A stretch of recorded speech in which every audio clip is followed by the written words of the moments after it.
Ligjet reformuese për administratën publike dhe në punësit administrativ, që janë pjesë e agjendës europiane, kaluan në seancë të kuvendit. Ministri Goran Minçev në arsyetimin e tij tha paraprakisht se me këto ligje do të kontribuohet për profesionalizmin e sektorit publik dhe pretendoi se do të ndalet partizimi i administratës. Punësimet do të bazohen në merita dhe jo në njohje personale, tha Minçev. Прво, тоа е професионализација на јавниот сектор, што значи дека тоа ќе се овозможи секој конкурс да биде јавен.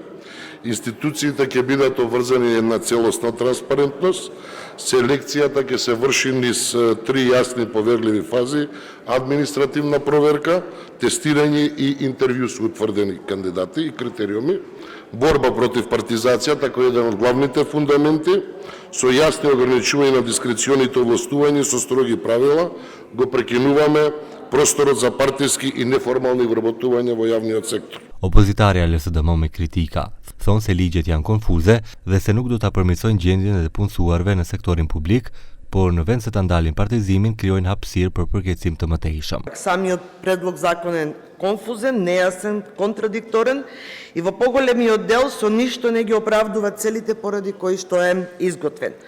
Уште повеќе, одредени состојби во предлог се влошени од аспект на правата на административните службеници.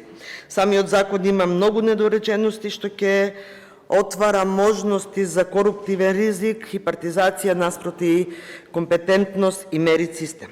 Gjithashtu deputetët miratuan edhe 4 ligje për transformim digital me flamur europian. Ministri Stefan Andonovski theksoi se ligji për sigurinë e sistemeve të rrjetit dhe informatike për herë të parë vendoset kornizë ligjore për rregullimin e sigurisë kibernetike që paraqet hap të madh drejt ardhmes digjitale.